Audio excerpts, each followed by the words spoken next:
Hey, what's up everyone, this is Giorgio and today I want to bring you an example of the long lost build of the week videos, and I'll start with a very simple yet strong build, which is the Shadow Crit Freeze Pulsar. Now, this is no new build for those who've been playing Path of Exile for a long time, but for some of the newer players it might just be the right build to start with. The reason this build is great for starting players is that it provides a lot of damage, good utility with freezing, does not require massive respect of the passive tree, is not too much gear dependent, and most of the needed gems just come directly from quests. So you actually only need a Chu link to start dishing out a lot of damage, and that is obtained with the lesser multiple projectile that you get from killing the Weaver in Act 2. Once you linked this gem with your freeze pulse, your damage should be pretty high and you shouldn't have any problems clearing the rest of the normal difficulty. The third very important gem is going to be Life Leech. One of the weaknesses of this build is the fact that it has close to no life regeneration due to the fact that those passive nodes are on the opposite side of the skill tree. You can get a Life Leech gem early in Cruel, and by linking it to the Freeze Pulse and LMP, you will completely remove any Earth regen problems. The fourth important gem is Power Charge on Critical. This gem has a chance to grant you one power charge every time you score a critical strike, and as we'll get into the passive tree in a moment, you will see how important this gem is. So you start with a standard magic-based shadow build, taking all the notable damage, crit and life nodes, with some additional dexterity and move speed. Then you move up to the tree, grabbing more crit and life along the way up to Doomcast.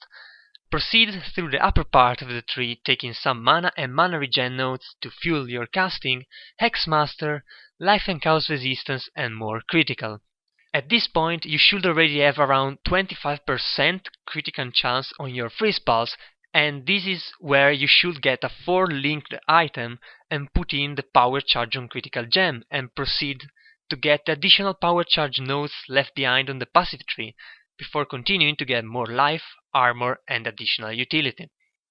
For auras, I recommend Determination to boost your defenses and Clarity to fuel your casting. Optional auras will be Discipline with the eventual Eldritch Battery and Haste.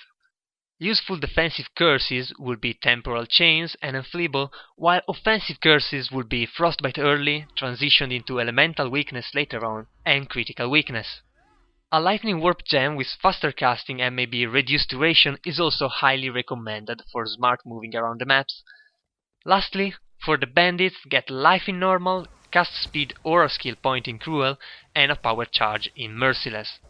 As you can see, this character is currently at level 55 and hasn't encountered any difficulty so far.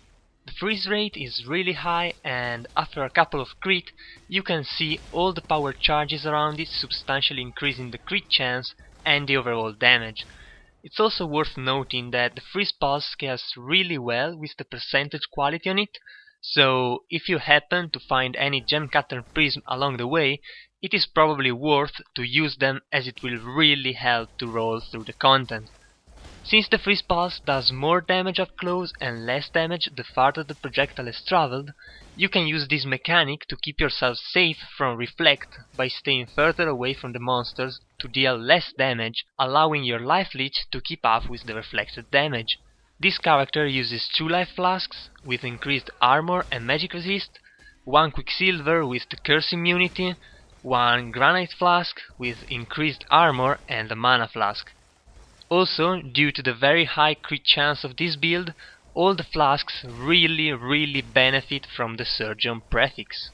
In the late game, you will be adding lightning damage as your 5th link to shock stack monster and an increased critical damage to snowball your damage even more.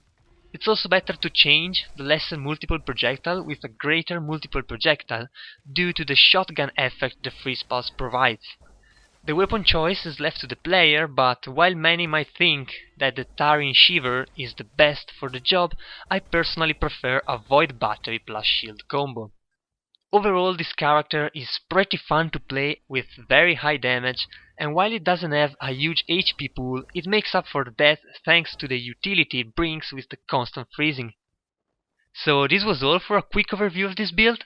Hope you guys enjoyed it, and I'll see you guys the next time.